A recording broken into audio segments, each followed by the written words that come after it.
Buenas tardes, ¿cómo estáis? Espero que estén bien. Bueno, de mi lado, doy gracias a Dios, estoy súper bien. Antes de todo, me presento. Yo me llamo Blintzito Mevi, soy licenciado en español, soy promotor cultural y turístico para la empresa La Teórica. Aquí estoy hoy para invitarles a visitar mi país, para disfrutar de su belleza natural, de su riqueza cultural. Todo es un buen destino para ustedes. Aquí estoy, les espero. Muchas gracias por sus interés.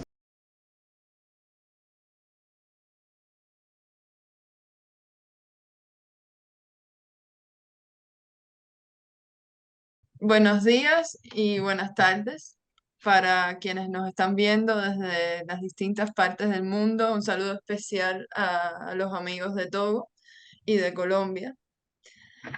Yo voy a leer ahora un texto sobre Ratiodeca y luego le doy la palabra a Andrés Cay para comenzar la charla de hoy. Ratiodeca es una empresa española radicada en Madrid que propone una oferta sociológica basada en conceptos de arte, ciencia y su integración. Es un proyecto sistémico, complejo, que aborda las incertidumbres, bifurcaciones, el poder autopoyético, la otredad de construcción, el caos creativo. Su estructura se basa en la idea de Stuart Kauffman de la sopa primordial. Con un número suficiente de elementos químicos en condiciones físicas específicas, ocurre necesariamente el nacimiento de la vida. Además, se apoya en las teorías de complejidad de Prigogine y Morin.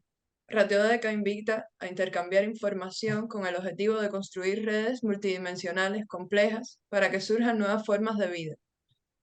Las incorporaciones de información al sistema Ratiodeca se realizan desde tres ángulos distintos: desde el individuo, relacionado con el arte, incluyendo las emociones y experiencias personales; el grupo, con los proyectos colectivos, utilizando conceptos sociológicos, antropológicos, instituciones o relaciones interpersonales; y el del sistema envolvente vida, que estaremos hablando ahí de la ecología. Ratiodeca trabaja de modo sistémico y considera teorías como las de redes, caos y orden, autopoiesis de Humberto Maturana o teleonómicas de azar. Se invita a los participantes a intervenir en el proyecto de distintas maneras, en talleres, clases maestras y/o tutorías sobre trabajos propios de cine, teatro, fotografía, literatura, poesía, etc. Y también se puede participar abriendo una nueva temática o nueva dimensión, como le llamamos también en el espacio. Gran parte del trabajo se hace online por el espíritu universal de la empresa y su marca internacional, aunque también se realizan actos presenciales. El método seguido es la apertura de nuevas dimensiones o temas, que forman nodos autopoyéticos en la multired, creando información internodal, de manera natural, con discusiones, entrevistas o charlas. Se cruza información. Los talleres, las tutorías o las clases son impartidos por profesionales con prestigio en sus áreas de conocimiento, que nunca están limitadas, sino abiertas al intercambio. De las interrelaciones generadoras de complejidad, esperamos el surgimiento de emergencias, quiere decir de nuevos modos, nuevas vidas, nuevas formas de entender y definir la realidad, nuevos valores sociales que quizás en el futuro puedan ser semilla de otros paradigmas, las teorías de Kuhn o Lakatos. Se aborda de manera continua temáticas relacionadas con biología, psicología, filosofía, sociología, cultura y arte. Conceptos como bifurcación, vacío, espacio, arquetipos, incertidumbre, azar, danza, límite, dualidad, belleza, tecnología, símbolo, atención, con multitud de autores referentes como Spinoza, Ginás, Damasco, Jung, Deleuze, Nancy, Senet, Haraway, Levinas, Stengers, Weil, Zambrano, etc. Y manejando valores cercanos como el respeto, la otredad, el cuidado.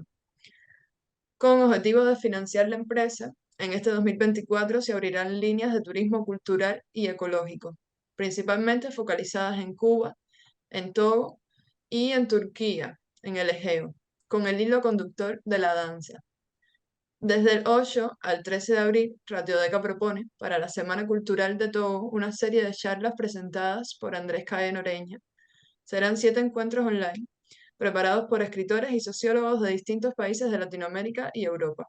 Además, se otorgarán premios a las mejores poesías presentadas en el concurso organizado por la Universidad de Lomé y el Cruz Cervantes en Togo. Ratiodeca se define como un espacio para experimentar, un espacio para la experiencia, sin límites, más allá de todas las ideologías. Bienvenidas, bienvenidos. Y Andrés, te doy la palabra. Un saludo cordial, afectuoso, interoceánico para los amigos de Togo, para los amigos en Madrid, en La Habana, en Colombia, en distintas partes, y agradecemos inmensamente a los compañeros que estuvieron ayer de aquí de Colombia, a Pedro Felipe, que ya lo vamos a presentar, de Colombia y de Alemania, y para los nuevos participantes de los días siguientes. Tendremos conferencias toda esta semana con unos amigos especialísimos, con unas trayectorias muy ricas, muy complejas en realidad. Pero Felipe Hoyos Perbel es un hombre muy importante para su ciudad, que ha hecho un trabajo en la región y que va y viene a Europa y a Colombia y que ha estudiado con juicio, con dedicación, la cultura, la literatura, ha estudiado fenómenos políticos, ha estudiado también muchos aspectos que tienen que ver con geografía. Él es un hombre dedicado a la difusión de los libros, es editor, es publicador, es divulgador, es conferencista, y un buen amigo, y tiene una familia muy cercana para mí. Damos un saludo cordialísimo, Pedro, sin más preámbulos, y también saludamos a Augusto Fenollá.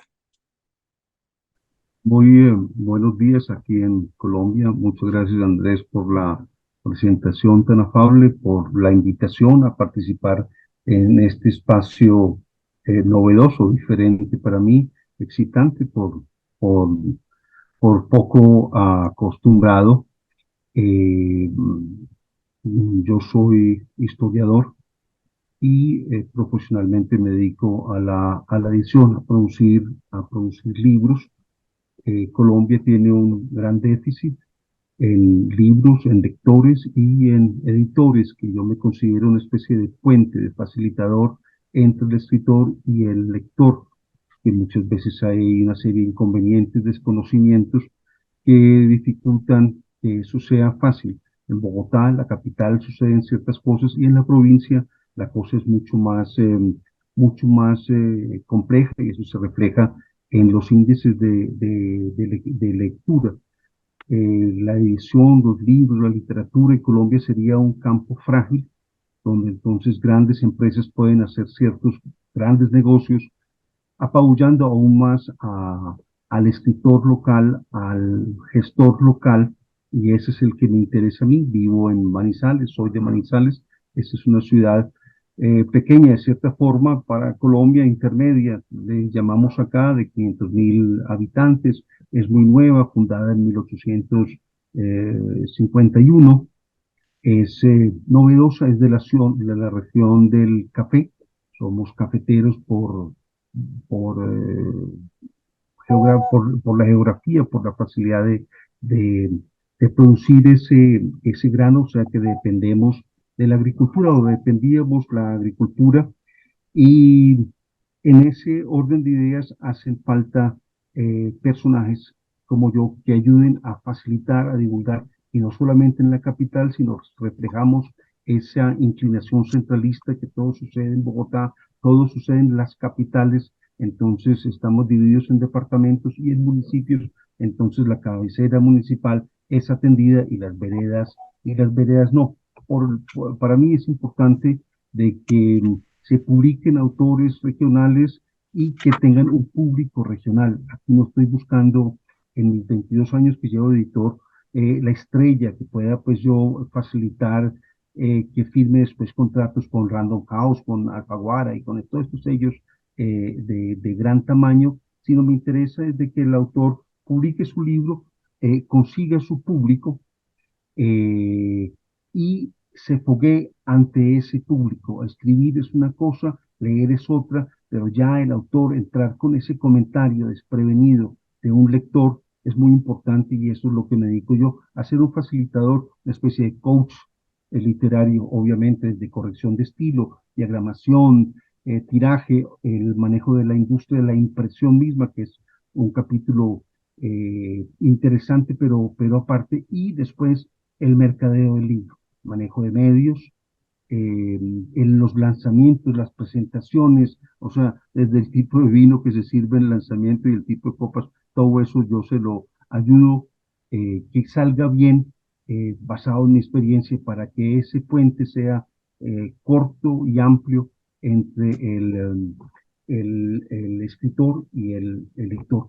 Pienso que fortaleciendo ese engranaje alrededor del libro, se puede ser patria, se hace patria y eso es lo que hace falta en Colombia, más lectores, porque el lector ya es una especie de ciudadano eh, más dotado, más clasificado. Como historiador, me muevo en un ambiente también muy parecido al del libro.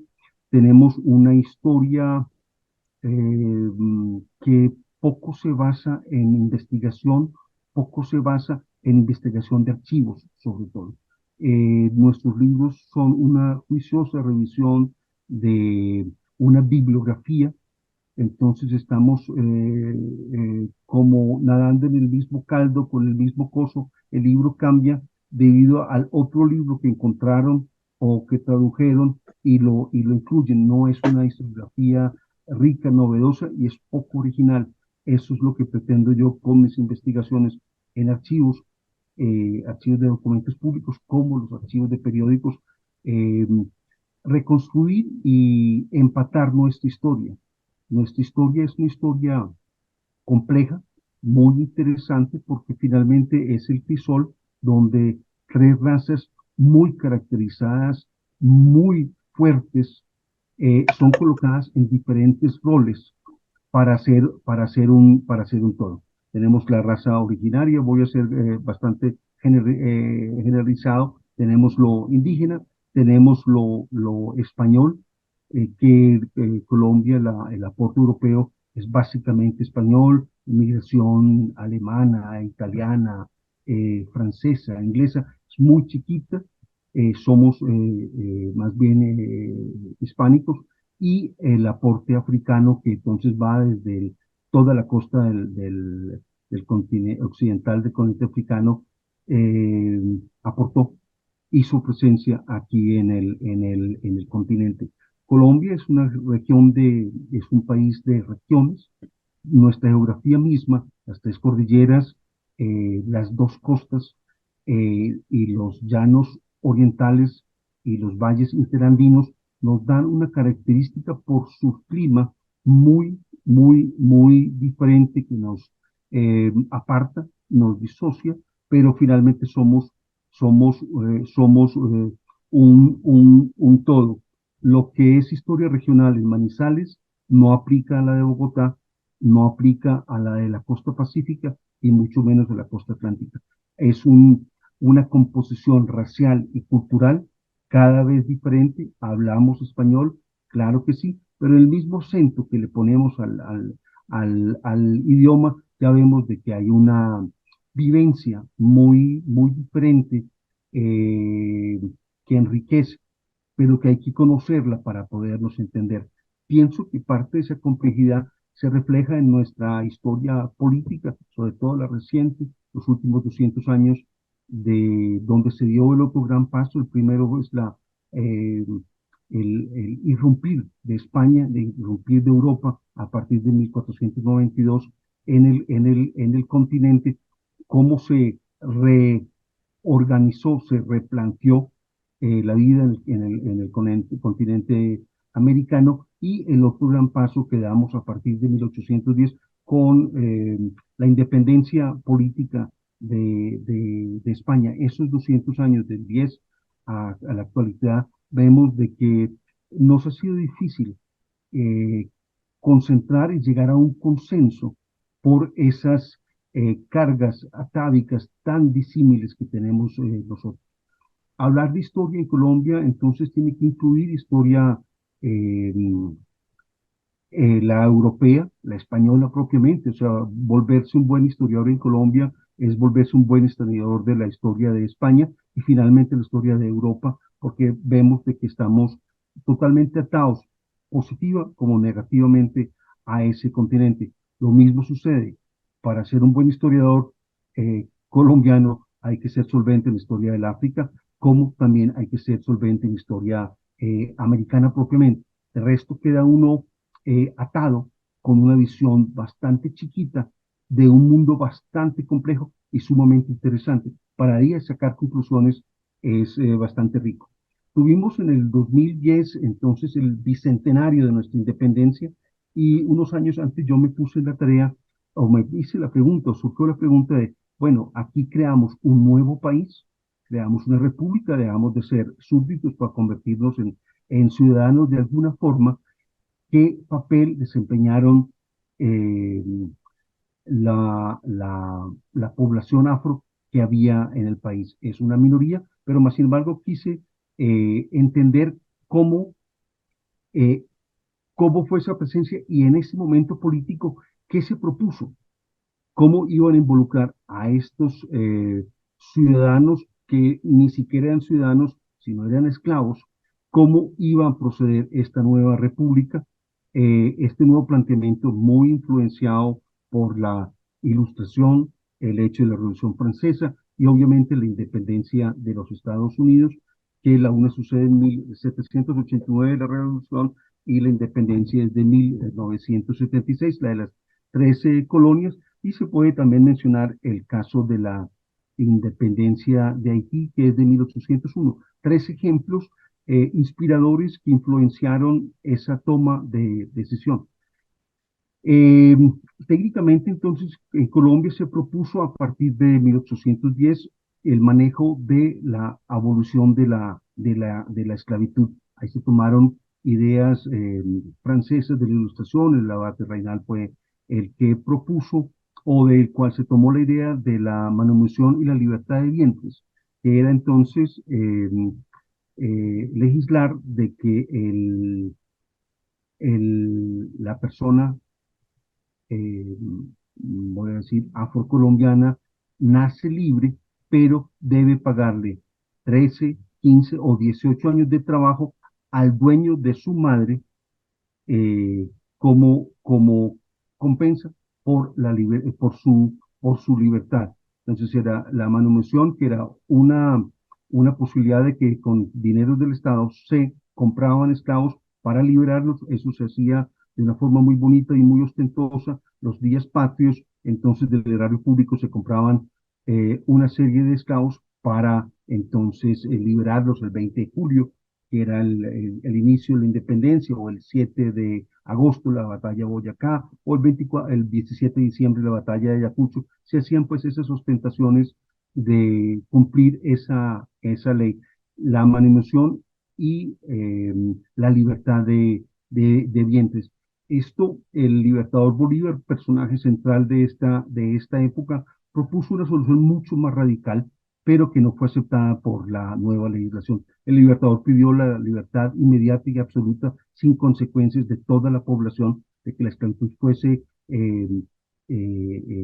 prohibida, la esclavitud como el tráfico, y no buscar estas formas intermedias que finalmente tendían a eh, indemnizar al amo y no indemnizar al esclavo. Más sin embargo, Colombia apenas en 1852, el 1 de enero, quedó abolida la esclavitud. Fue de los países en Latinoamérica que más rápido optó por esta línea, a pesar de que se demoró muchísimo. Entonces, esta lucha o esta pelea de la república que estaban creando desde cero, o sea, de primero destronar un rey a, a echar a Fernando VII de la Nueva Granada o la Gran Colombia, como queramos llamarla, eh, citar a un congreso y de ahí pasar a redactar. Señor, no lo oyo.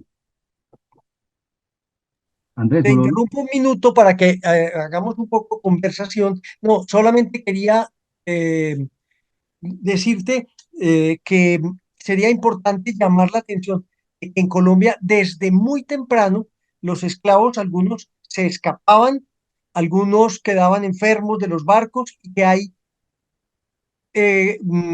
poblaciones que son de esclavos que se volaron y que se llaman palenques. Entonces, o sea, esto va a ser tempranísimo y es muy importante en América Latina.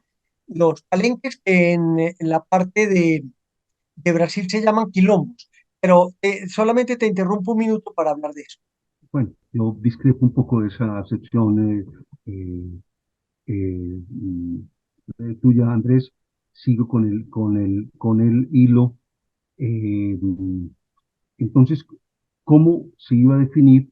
Y lo curioso de que el africano, el esclavo, dentro de nuestra historiografía, yo hago la edición, la historia es lo que pasó, historiografía es lo que escribimos, lo que tratamos de crear de forma escrita, había muy poca información. La presencia de un esclavo que no es su propio dueño, que no se representa en ningún acto, ¿cierto? Que asume un rol no secundario, pero sí pasivo dentro de la historia. Entonces, los hechos de ellos, como dice Andrés, la inmediata necesidad de liberarse, de volarse, de oponerse, de guardar su cultura, su religión.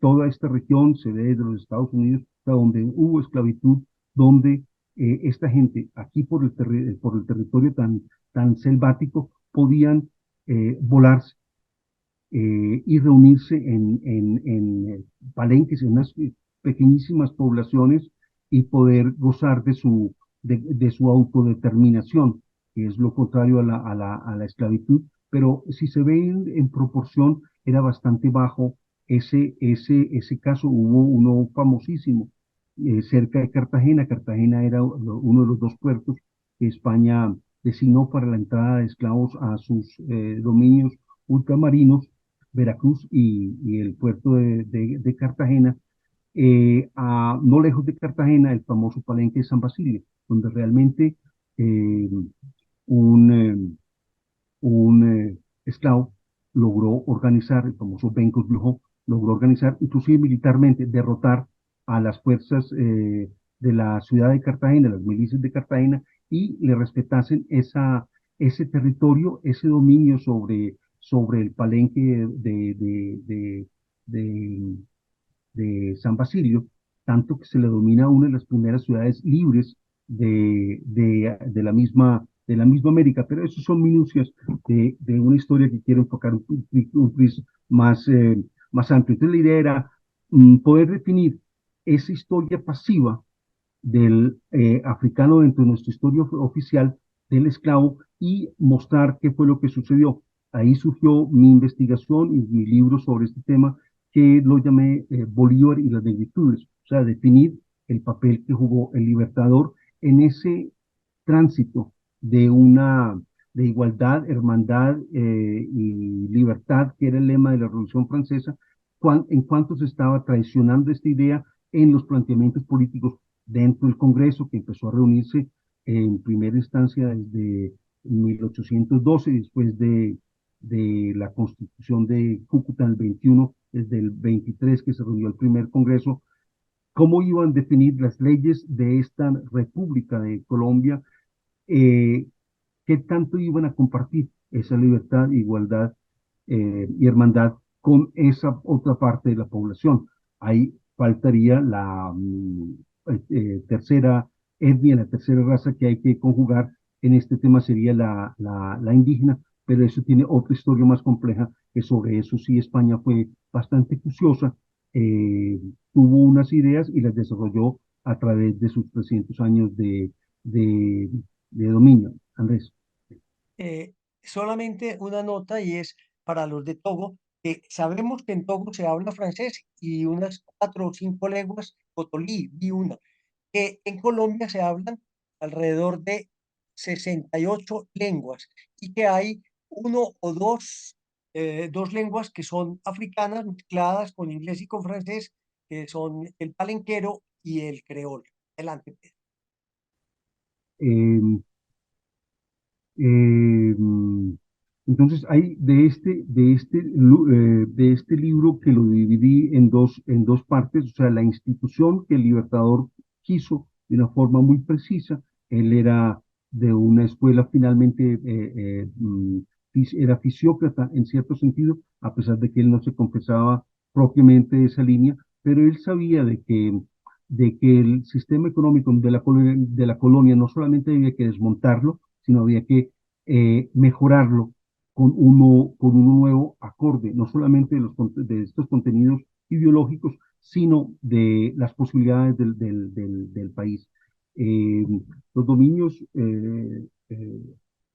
americanos de España, a pesar de que los Borbones y sus reformas fueron bastante acuciosos, no pudieron con las reglas que habían instaurado los Austrias, que era una explotación directa y llana, a pesar de que aportaron universidades, obras de infraestructura y todas estas cosas. La idea era ubicar oro y sacar el oro. Y el oro, desgraciadamente, tiene una economía bastante compleja y perversa, donde suceden fenómenos que empobrecen la región donde se explota oro y no sucede lo contrario, que si el oro es la gran moneda, debería enriquecer. En el caso del oro, es muy diferente el desarrollo, el proceso mismo. Entonces, de pasar de una explotación directa, masiva, y obviamente con todas las altibajos, fue difícil, y lo que pudieron hacer los Borbones, que asumen pues el gobierno de España a partir de 1700, eh, estos últimos 110 años que gobernaron en esta parte de América, la influencia fue poca, y algún virrey y algún regente metió la mano al revés, y todo lo contrario, estas reformas borbónicas causaron un gran levantamiento en 1781, donde estas disposiciones acerca del estanco del tabaco causaron pues la indisposición, y hubo pues una guerra civil, se podría decir de cierta forma, que termina en el cadalso para todos estos líderes eh, populares. Entonces, entender cómo se procedió eh, con el manejo de la esclavitud. Esa fue la primera parte del libro, y la segunda parte, cómo el Libertador muere en 1830, cómo, qué dejó él, qué orientó él en este sentido. De ahí surge el interés mío y el conocimiento mío sobre este tema de la esclavitud. La esclavitud es bien curioso. Logramos ubicar de que los primeros esclavos que llegaron a la América llegaron a la Española, a la Haití española, en 1503, traídos de Cádiz por orden del rey Fernando el Católico, la primera cédula real que ubicamos, eh, esclavos traídos desde Lisboa. Sabemos de que el tráfico de esclavos estaba en manos españolas en manos portuguesas, por una razón muy sencilla. Cuando Colón descubrió América y el Papa Alejandro VI dispuso de ese mundo, y había que dividirlo entre dos coronas, la portuguesa como la española, el almirante Colón le sugirió al rey Fernando el Católico que la división que habían propuesto en primera instancia en sentido vertical del mundo lo cambiara por uno eh, de norte a sur. De ahí surgen los famosos tratados de Tordesillas, donde entonces el África quedaba en dominio portugués, rayaba en la esquinita del Brasil, y ahí arrancaba los dominios españoles. Entonces el África, proveedora de, de esclavos, que fue manejada por el Portugal, que en primera instancia hizo presencia Portugal en, África por el oro y rápidamente vieron de que había otra mercancía, la mercancía humana, para poder enriquecer sus arcas. Primero los llevaban al propio Portugal, después a las Islas Canarias, que también son no paralelas, pero que unas décadas antes en su descubrimiento y su inclusión al reino de España, tanto que los primeros cañauzales que tuvo España los tuvo en Canarias, eh, y de ahí pasó la caña de azúcar a América, y de ahí pasaron los esclavos a América. Toda esa idea de la encomienda y la explotación, el ejemplo se dio en las Canarias y esa casuística fue la que se implementó aquí. Entonces los asientos, las licencias para poder comerciar, porque ahí sí le interesaba mucho el fisco español, tener parte de ese negocio, tanto que el pleito que surgió entre la corona española y la familia Colón fue eh, allanada con unas licencias de importación de esclavos a América. Parte de la compensación económica fue esas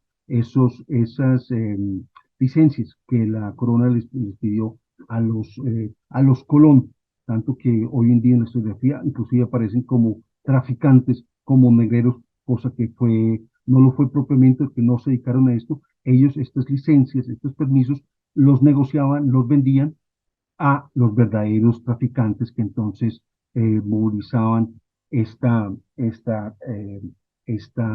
humanidad del África hasta América. Se hizo urgente la esclavitud en el sentido de que la mano de obra de la cual se apoderó España con su conquista, se suponía debía ser de indígena. Una, por la legislación española, la reina Isabel la Católica dice que son vasallos, no se pueden esclavizar, o sea, se les podía poner ciertos impuestos, pero no se podían esclavizar, o sea, forzar a trabajar. Entonces España, que también tenía una crisis de población, no tenía un superávit poblacional demográfico para exportar a América y hacer esa labor, de que el poblador original, que vivía todavía en unas ideas lejanas a un precapitalismo como se estaba viviendo en España, crear e integrarse a un rol de trabajador asalariado, eso le era completamente ajeno a la mayoría de las tribus indígenas que había en ese momento. El trópico no obliga a ahorrar, a almacenar comida, así que la economía era un tema, la subsistencia era un tema bastante secundario en la vida de nuestros ancestros precolombinos, que chocaba con esta idea del español de querer comprar y traficar. Tenemos la situación del Portugal llegando 2 años después a Calcuta, la India, donde Portugal no conquista la India, sino pone unas factorías a orilla del mar y trata de entrar en comercio con la India. España hizo un sistema muy diferente y rápidamente se dio cuenta de que para poder hacer cualquier cosa, o sea, desde construir una ciudad, hacer un cultivo, le hacía falta mano de obra que no lo iba a conseguir ni en España ni en América. De ahí a la perversa idea que se estaba viendo en Canarias, voy Andrés, eh, eh, utilizar ese recurso humano forzado que en esa época a través de la compra se podía suplir. Andrés. Una nota pequeña para los de Togo. En África, ellos pueden encontrar en las colonizaciones portuguesas y en las españolas lo que se dio en América Latina. Es muy importante tener en cuenta que en Colombia hay desde muy temprano mestizaje, un mestizaje muy grande con los venidos de Europa y con las personas propias de América Latina, que son de etnias más bien que razas de etnias aborígenes y también con todos los esclavos africanos. Entonces, de pronto para personas de África es difícil entender eh, cómo es América Latina porque nosotros tenemos mestizos desde muy temprano. Adelante, Pedro. Sí, entonces tenemos que la mano de obra fuera de la población indígena con la presencia española se redujo en un 80% en muy pocos años, o sea, en 5 décadas la población indígena sufrió una merma notoria, no tanto por las guerras y los enfrentamientos con España, sino por las enfermedades y sobre todo ese desasosiego de verse en presencia de los conquistadores, hombres armados, excelentes guerreros entrenados en las guerras europeas, armamento en hierro, con pólvora, o sea, una superioridad castrense notoria y definitiva, donde 150 hombres a órdenes del adelantado Francisco Pizarro conquistan el imperio inca, o lo de don Hernán Cortés, que también acaba con el imperio azteca, con cifras de guerreros muy bajas que son bastante, que contrastan fuertemente en su cifra. El desasosiego de ver esa obligación de tener que trabajar, de ser sustituidos sus dioses, la estructura familia, entonces con el cura aborto, todo el concepto católico de familia, de pater familias, todas estas cosas que chocaban con lo habitual, fue deprimente. Muchas situaciones, las pinta sobre todo el padre Bartolomé de las Casas, suicidios masivos de gente que decía: "Oh, no tiene sentido seguir viviendo si nuestros dioses ya no tienen valor y nuestras familias también fueron desbaratadas", de pronto no tanto por trabajo forzado, sino por ver un mundo completamente cambiado. Me lo imagino alienígenas conquistando el mundo y no verse alejado de su Dios, de su creencia, de su estructura familiar, de su alimentación, de su vestimenta, la vivienda, el idioma. Pienso que yo sería uno de esos suicidas, porque realmente se me acabaría el mundo, literalmente. Tenemos entonces la presencia africana, que en primera instancia que llegan los primeros esclavos a este territorio, a Colombia, venían dentro de las escoltas de los conquistadores. Lo primero que lo pedía el conquistador, fuera el terreno donde podía ser el adelantado, era poder traer sin sin impuestos especiales, una serie de guerreros negros para que les sirvieran de escolta. Todos ellos tuvieron, y desde ahí tenemos esa esa presencia. En primera instancia, el negocio entonces de los esclavos quedó en manos portuguesas. Vemos que el imperio portugués, muy parecido al español, tuvo un auge y un declive demasiado rápido, y el dominio que tenía Portugal sobre la costa occidental del África se ve disminuido y se ve desplazado en el siglo XVII por Holanda. Bien curioso, ese territorio que supuestamente era español se independiza y logra grandes comerciantes desplazar a los portugueses, y a la vez estos holandeses en el siglo XVIII son desplazados por los ingleses, que se apoderan de estas regiones y asumen el tráfico. El Tratado de Utrecht de 1713, eh, donde queda develada Francia, especialmente España sale como potencia, Inglaterra asume el mercado internacional del africano. Entonces la esclavitud, el negocio del esclavo, la parte internacional, se divide en estos asientos donde España es prohibida, nunca directamente. Eso sucede muy al final, unos pocos años, pero ya es un 1820, donde la esclavitud había sido prohibida, el tráfico, Inglaterra lo prohibió en 1817, donde ya no tenía la incidencia que tuvo pues en los siglos anteriores. eh, entonces se divide en estos asientos la parte intencional arranca con el Portugal, pasa a Holanda, pasa a Inglaterra, parte Francia y el resto de países europeos poco participan a pesar de que Dinamarca tuvo 3 islas en el Caribe.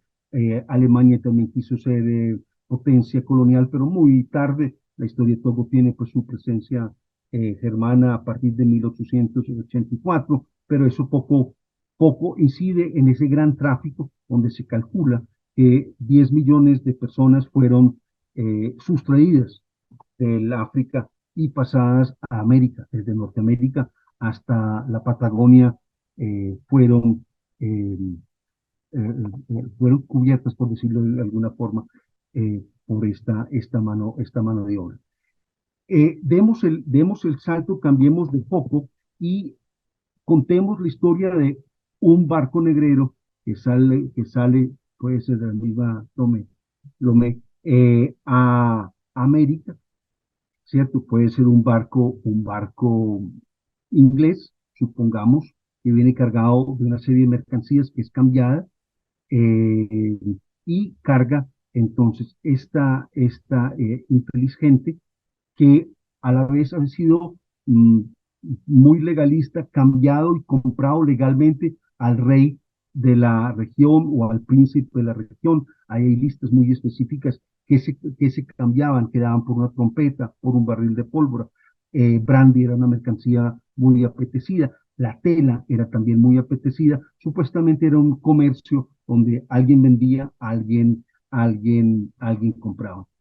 Llegaba a Cartagena de Indias el barco, tenía sus papeles en regla y bien curioso, el pasto picuyo, por ejemplo, que era parte de lo que le echaban a los barcos como colchón para esta pobre gente, era tirado en la costa porque eso quedaba oliendo y quedando pues en condiciones bastante horroríficas, era tirado a la orilla y ese pasto se propagó en América entera y es hoy en día sustento de la ganadería en estas regiones. El famoso pasto picuyo, que en sí viene de la otra costa del África. Hay una discusión donde dicen de que en el pelo de los... Señor. No, un detalle para hablar de los aportes importantes que vinieron a partir de África de alimentos, sobre todo caña, el plátano. También tuvieron que traer semillas de algodón, que había algodón y muy posteriormente café, pero es muy importante. Y los pastos, maravilloso, hablaste de los pastos.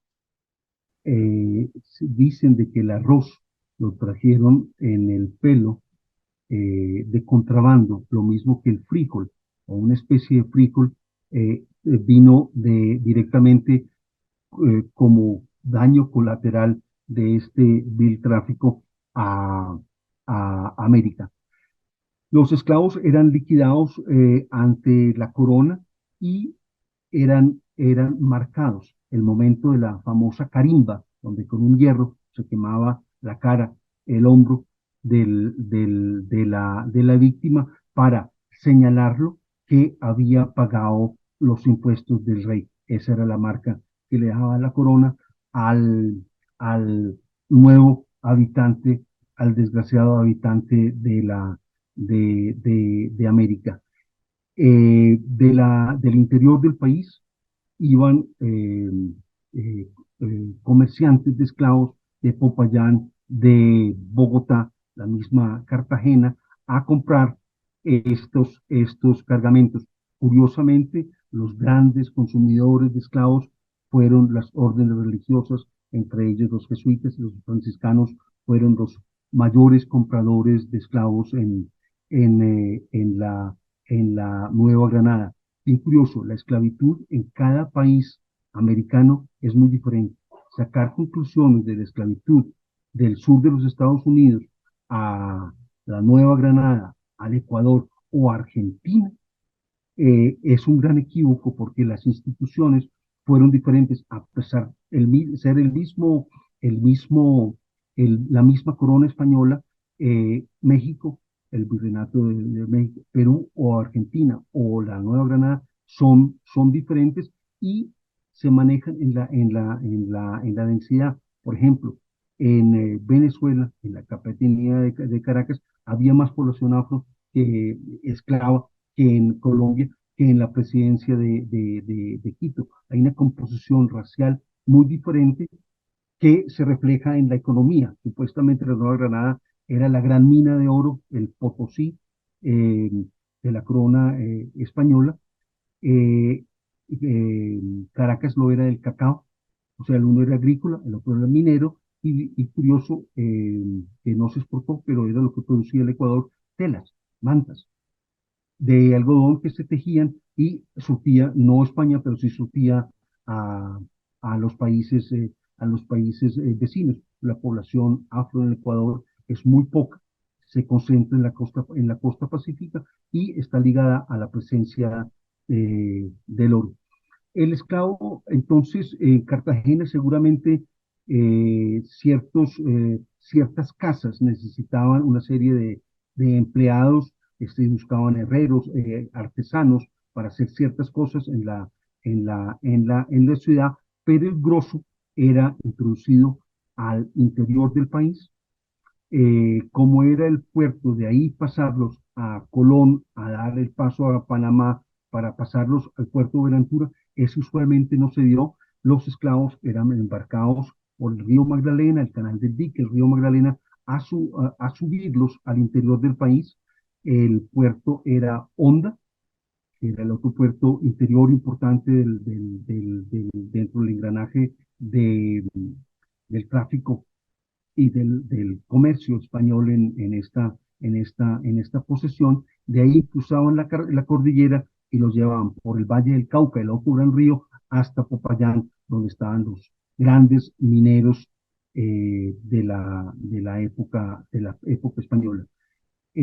Las minas que fueron descubriendo, porque el oro en primera instancia lo obtuvo, los primeros 10 15 años los obtuvo España por el saqueo. O sea, era la tribu que se vencía y el oro que encontraban los españoles lo arrebataban. Ahí no había intercambio ni por perlas, ni por vidrio, ni por armas, ni por nada. Era botín de guerra. Había un sistema alterno, que era el saqueo de las tumbas, donde don Pedro Heredia, el fundador de Cartagena, se hizo famoso inclusive con un esclavo de él que era experto en huaquear, en buscar las huacas, las tumbas indígenas y extraerles el, el oro. Ya la actividad de minería, de aluvión o de beta, ahí entraba el esclavo africano recién traído del África a jugar un papel muy importante. Entonces, lo que encontraron en oro, porque entonces el oro lo tenían tribus en Cartagena, donde no se explota oro, pero ellos cambiaban esto por pescado, por sal, con eh, indígenas de regiones donde sí abundaba el oro. Había un comercio muy activo en toda la América y obviamente aquí en esta región donde tribus, usualmente los grandes orfebres, como los chipchas, los calima, los sinú, inclusive los quimbayas, no eran de zona aurífera propiamente, sino lo intercambiaban con mantas, con trabajo de cerámica, con otra serie de cosas que entonces se encontraba oro en Cartagena, en las tumbas, pero era un oro que era traído del interior del país en época precolombina. El esclavo en Colombia, diferente al Caribe, no se aplicó en la industria del azúcar, de la caña. Las cañauzales en América, en la Nueva Granada, quedaban lejos de los puertos, o sea que no había cómo competir con el azúcar del Caribe, de Cuba, de Jamaica, de Haití, de Guadalupe, de Martinica. No era posible competir por lo alejado que era de los puertos. Era un producto difícil de transportar, sufría con el calor, se derrite, bueno, una serie de dificultades con el azúcar, así que el esclavo africano en la Nueva Granada era empleado en las minas, que ese era el gran potencial. Esto podían trabajar hombres y mujeres. Sabemos de que los primeros 80 años solamente se importaron hombres. Las mujeres empiezan muy, no tardíamente, pero sí apenas terminando el siglo XVI, a traer también mujeres para eh, complementar y supuestamente tener hombre y mujer para poder criar, voy a llamarlo así, esclavos locales. Había el esclavo bozal, que era el recién llegado, que no sabía ni el idioma, estaba en un shock cultural, un shock humano, de adaptarlo entonces a punta de violencia a trabajar en la mina, labor que muchos de ellos conocían de su tierra de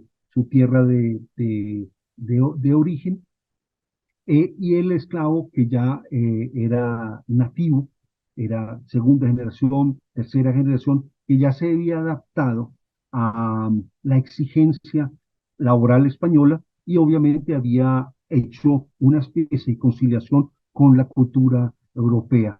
Ahí viene lo que mencionaba Andrés del mestizaje, donde también biológicamente hubo la mezcla entre indios, negros y blancos, dados de la forma más curiosa, así tan impulsiva y tan apasionada como es el sexo. Al súbdito español le era prohibido casarse con española, más si era hidalgo.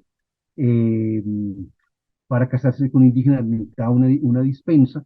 Entonces era muy complejo, pero se dio masivamente, y finalmente la población mestiza en Colombia supera a las otras tres etnias que hoy en día serían unas minorías étnicas, como es el indígena, el español o el europeo, el blanco, llamémoslo así, o el africano. Prevalece la mezcla en diferentes lados, y las regiones nuestras, los departamentos nuestros, se caracterizan por las diferentes mezclas que tienen que ver con la temperatura y sobre todo con la economía. Andrés. Es bien interesante para los de África. No sé cómo será el término. Nosotros llamamos blanco al que haya venido de fuera, pero en realidad esta es una discusión muy difícil, pero en realidad dentro del marco de Europa, los menos blancos o los más mezclados de todos eran los españoles, porque tenían 700 años de invasión árabe, tenían muchas invasiones antes. Entonces nosotros hemos, todo el tiempo hemos tenido como el ideal de lo que se llamaba limpieza de sangre, o sea, los que eran católicos viejos se llamaban en España, pero en realidad los que venían aquí eran también mestizos europeos. Y aquí en Colombia todos somos mestizos, aún los indígenas, porque entre las tribus de los indígenas había cruces y habían llegado 10, 15 mil años antes y se habían cruzado. Adelante. A lo que se refiere Andrés era de que el español, entre comillas, no tenía mezcla ni con indígena ni con africano. Esa era la exigencia y la posibilidad. La sociedad española era una sociedad de castas, donde entonces estaba en la cúspide el noble español, el último peldaño lo ocupaba el, el esclavo africano, porque jurídicamente el indígena estaba protegido, estaba tan protegido que se declaró interdicto, o sea, el gobierno administraba y dirigía la vida indígena, y los únicos que se podían mover y funcionar con todos los derechos de súbditos de un rey, era la población española, que si no, si la desmenuza genéticamente, da lo que dice Andrés. El, el, eh, el trabajo en la mina, que la mayoría era de aluvión, o sea, explotando los lechos del río, de regiones donde en la cordillera se había formado geológicamente oro, y plata, y en parte platino, que era otro metal precioso que apareció aquí en Colombia. que en principio no se explotó porque tiene un punto de fundición bastante alto, lo botaron y hace 100 años o 150 empezaron otra vez estos botaderos a explotarlos, a buscar el platino. Entonces tenemos de que en las zonas cálidas, donde el choque entre el indígena y el español fue mucho más fatal, que quedaron técnicamente despobladas, regiones inmensas, esas regiones se repobló con mano de obra esclava y el capataz español y el amo español. Nos duramos alrededor de 200 años para recuperar la población indígena que desapareció los primeros 50 años y reemplazarla con esta población mestiza, donde se fue mezclando el indígena, el español, el esclavo, que ustedes pueden calcular las vicisitudes con luz apagada que hubo durante estos 300 años, desde amores bastante eh, complejos a violaciones y a todos estos desastres que conllevan cuando una persona es dueño y se cree con un dominio absoluto completo sobre otra persona. Las personas hacían entonces el recorrido hacia el interior a través del río Magdalena y ahí eran distribuidos, comprados y repartidos a las diferentes minas. Las minas del Pacífico colombiano que quedan al lado occidental de la cordillera occidental, tierras selváticas muy parecidas o sea, eh, con el mismo influjo eh, de clima que muchas partes del África por lo ecuatorial. En ese territorio fue uno de las regiones donde por la explotación del oro, donde los aluviones, usualmente es oro de 22, 23 quilates, y la explotación, la abundancia es notoria, es famoso, donde cada río de estos carga oro, se pone uno a lavar arena en la orilla y va encontrando pelucitas, y obviamente si se hace eso técnicamente son minas que botan cantidades de oro y por ende de riqueza. Y hoy en día con la mecanización, con retros, con volquetas, con monitores, son minas que producen kilos de oro diariamente. Es impresionante, y esto se inició con esta mano de obra eh, eh, africana. La legislación española permitía comprar su libertad. El amo tenía el derecho de liberar a su esclavo, le daba una carta de libertad. Ese beneficio le ocurrió más a los esclavos domésticos, a los que trabajaban en la casa del amo, que trabajaban en la hacienda propiamente, no en el corte, que era un porcentaje muy chiquito. La mezcla entonces que se da en Colombia de los diferentes aportes de cultura, a pesar de la restricción, donde no podía haber otra religión excepto la católica, en el campo de la música hubo una simbiosis interesantísima, donde aportes, a pesar de que el tambor era prohibido porque supuestamente era un mecanismo de comunicación entre grupos rebeldes y para convidar a rebeliones, eh, hizo presencia y impregnó todas las músicas, todo el folclore, los folclores, hay que decirlo en plural, de Colombia, donde los llanos orientales tienen una música, la costa atlántica tiene inclusive varias, la cordillera tiene otra, la costa pacífico también hay dos, donde se ven los instrumentos españoles, europeos, manejados por manos indígenas y por manos africanas, que en ellos ven algo diferente y le hacen un aporte bien, bien, bien, bien específico. La gastronomía, ahí hay otro territorio donde hay una marca muy precisa de ese interactuar entre tres culturas, que no es algo consciente, es algo donde hablamos de un mestizaje biológico y tenemos un mestizaje cultural, donde las comidas nuestras, eh, eh, eh, muchas de las tradicionales, tienen una explicación que se deriva de los modos de producción de hace 300 años. Esta institución fue la que se encontró la República por nacer en 1810 eh, y como comenté, de que jurídicamente se trató de hacer lo que se hizo en toda América, es la manutención y la libertad de vientres para después, en mediados del siglo, optar todo el continente. El más tardío fue, creo que Cuba en 1876, los Estados Unidos en 1863, eh, la abolición de la esclavitud y procurar ciudadanos independientes que a la vez se podían volver consumidores, productores y consumidores de mercancías. O sea, un esclavo lo vestían de cualquier forma, ya una persona libre con una entrada, pues quería procurarse otro tipo de ropa, y ahí vemos de que la abolición de la esclavitud engendra una economía chiquita porque la población no fue alta. Es importante decir de que la esclavitud en la Nueva Granada fue poca, siempre frisó alrededor del 5% de la población.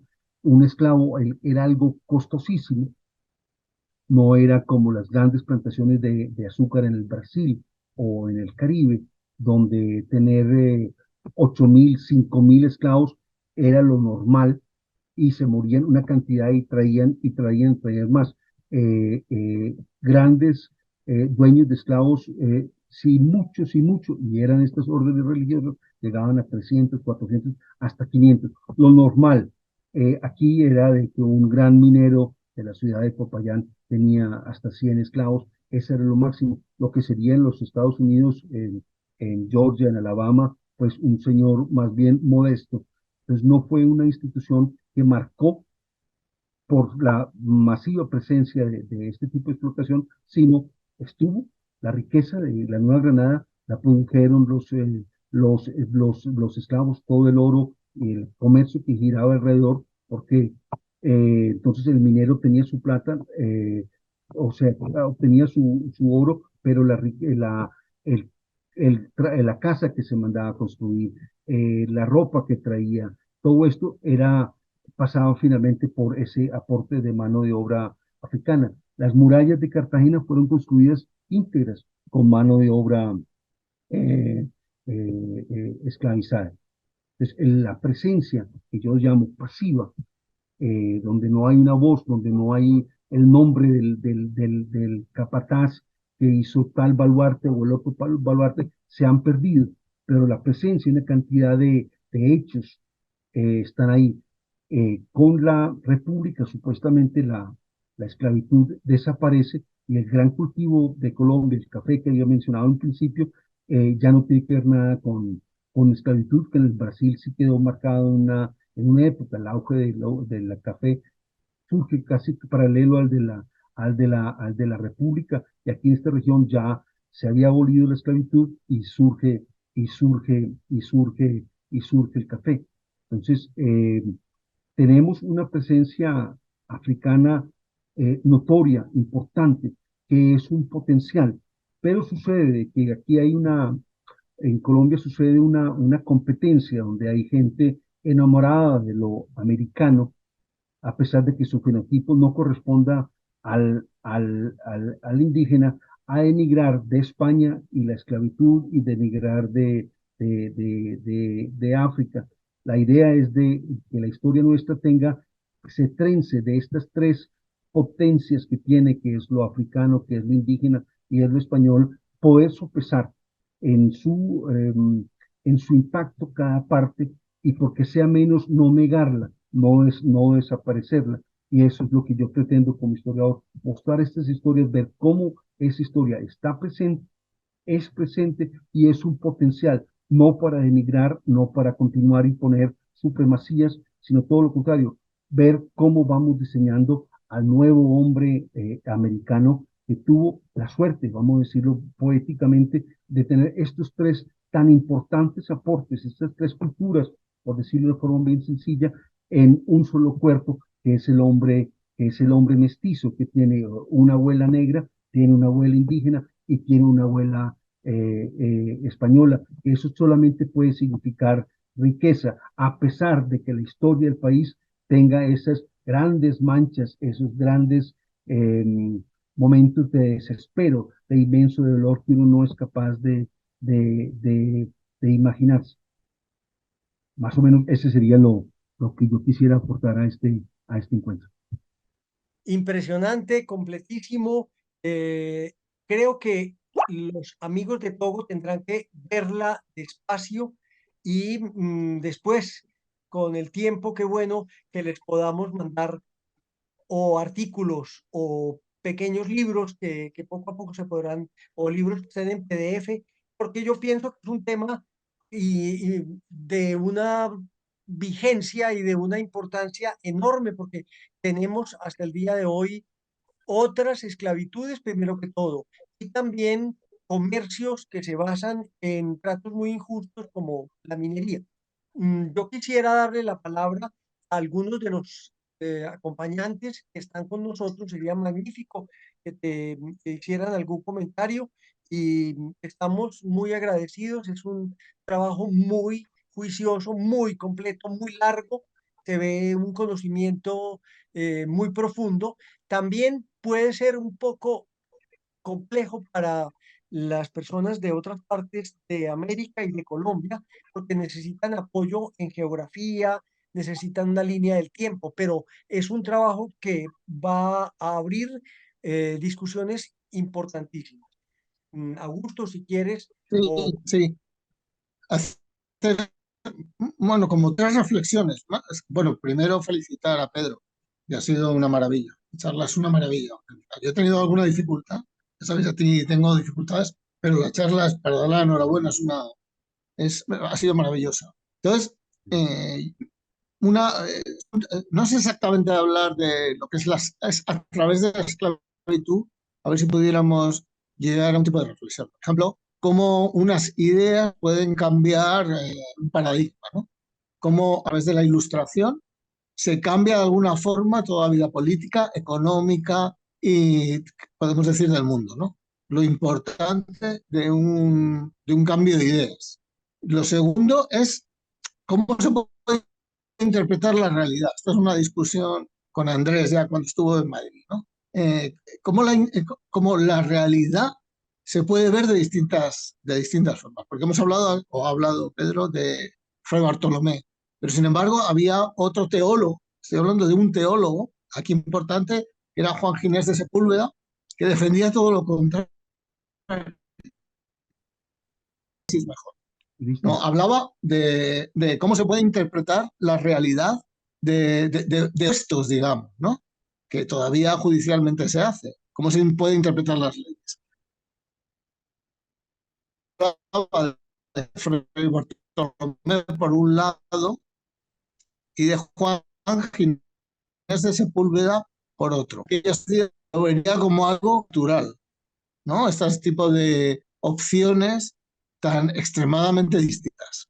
Eso sería otro, bueno, los esclavos servían como soporte de la economía, era la mano de obra en la economía, y cómo ahora actualmente, que serían, vamos, la forma económica, cómo varía, que estaba basada en la esclavitud, sin embargo ahora está basada en, bueno, en robots o PCs, y sin embargo sigue habiendo desigualdad, un enfoque, una mirada hacia atrás y otra mirada hacia adelante.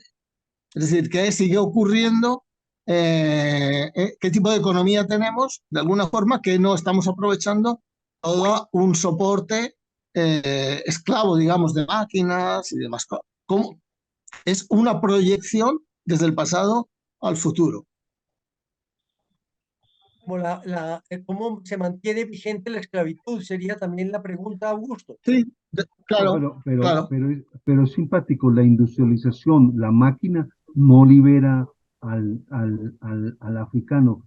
Cronológicamente no empata, se da en el 52 y la primera máquina en ese sentido podría llamarse el ferrocarril de Panamá que se inaugura en el 56. O sea que no coincide de que este entonces libere y asuma otras cosas, otra tecnología, eh, otra economía que se impone. Ahora, Lo mío es una visión muy colombiana, que es la que me interesa conocer y sopesar con mucho cuidado. Esto, si lo comparo, si alguien habla de esclavitud de los Estados Unidos, es algo muy diferente, que de pronto no da para globalizar o para sacar unas conclusiones más amplias.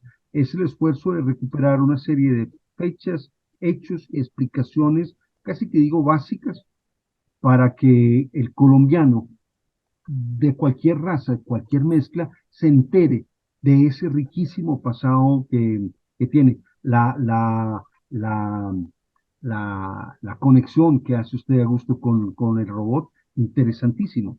No se me había ocurrido, pero ese sale de una experticia que no es que no es la mía. Para mí es importante estos conocimientos, divulgarlos, que que la gente, el colombiano, esto lo maneje con solvencia y adquiere una conciencia como ciudadano de sus antecedentes y el reto que tiene como ciudadano aportar a que seamos un país más justo, más equitativo, porque creo que muchos colombianos sufren y muchos colombianos se enriquecen. Sucede la misma justaposición, que es lo que queremos que mejore. Para ende, cambiamos sistema de gobierno. Nosotros no hemos quedado con el rey. Queríamos hacerlo mejor, debemos hacerlo mejor, pero pienso que eso se logra a través de conocer. Este tema de la esclavitud es medio espinoso, no tanto, eh, pero es muy bueno argumentar, dar a conocer cifras precisas para que haya un debate interesante, rico, y no el debate racial de un ciudadano o de un fenotipo específico tratando de agredir, de menospreciar, de buscar argumentos para decir soy más o usted está mal que el otro. Lo mío se centra más en una cosa humanista. Déjeme, yo aprovecho y hago esta glosita suelta. Mm, Pedro, bueno, primero muchas gracias por la charla, es muy interesante el tema. Esta pregunta la hice ayer también a uno de nuestros invitados porque me parece que las personas que quieran profundizar, sería interesante proporcionarles alguna bibliografía, tus mismos textos. Si puedes, ¿hay alguna manera de tener acceso a tus textos y a otra bibliografía que puedas considerar interesante con respecto al tema que nos puedas también hacer llegar? Excelente pregunta, Evelyn. No preparé, pues los libros míos son en papel, no están en PDF, no están en redes. La demanda definitivamente fue bajita. Mm, no, me queda de tarea y se los puedo pasar a Andrés, 100 libros y sobre todo los que se pueden conseguir en línea, o que sean de repositorios que hay. Aquí el Banco Central tiene una excelente biblioteca donde se pueda leer sobre esos temas. Yo tengo una publicación que fue del 2007, Bolívar y las negritudes, donde me enfoco pues de esta parte de la construcción de la nueva república y el papel que se le asignó, y el papel que asumieron los esclavos dentro de esa nueva ciudadanía, sus logros y y sus falencias. No, eso me queda de tarea, revisar un poquito esa bibliografía y pasarla donde puedan leer eso. Eso la gran parte sí está online y se puede solicitar al Banco de República. La Biblioteca Luis Ángel Arango es un excelente recurso para eso.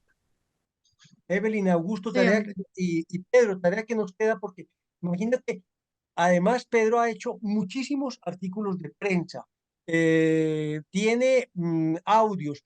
Poco a poco tendremos que crear como redes de difusión y también a futuro podremos de pronto hacer nuevas conferencias, nuevas charlas, abrir espacios para conversar sobre esto. Yo creo, Augusto, que vamos cerrando la sesión por hoy y damos un saludo cordial a Clara Inés García Vivas, que no nos pudo acompañar, que nos hace mucha falta. Vamos a ver si de pronto podemos que ella se restablezca y pueda acompañarnos en otro día. Muchísimas gracias, Pedro. Ha sido una exposición inmensa, completísima, y quedan muchos temas pendientes. Muchas gracias, Andrés. Muchas gracias, Evelyn. Augusto, gusto en conocerlo y Muchas muy a la orden en gracias. lo que pueda Muchas colaborar gracias. y enriquecer el tema. Claro, Bienvenido. claro, Gracias. está abierta la puerta. Está abierta la puerta. Y Clara, a ver si se pone bien ya y podemos verla de nuevo. Ese sí está La puerta queda abierta, ¿eh? Es el comienzo. ese sí es digital, esa revista Maica. En ese yo he publicado varios artículos históricos eh, que se pueden mirar en esa revista. Ese sí está online a Maica, está el número 1 hasta el 37, que es lo que ha publicado doña Clara, y ahí pueden ver muchas cosas pueden leer mucho sobre este tema y sobre todo lo que dice Gusto, lo actual, cuál es el futuro, ya vimos la historia, cuál es la actualidad. Listo. Muchas gracias por la invitación. Muy pendientes Gracias. y un abrazo. Hasta pronto. Saludos.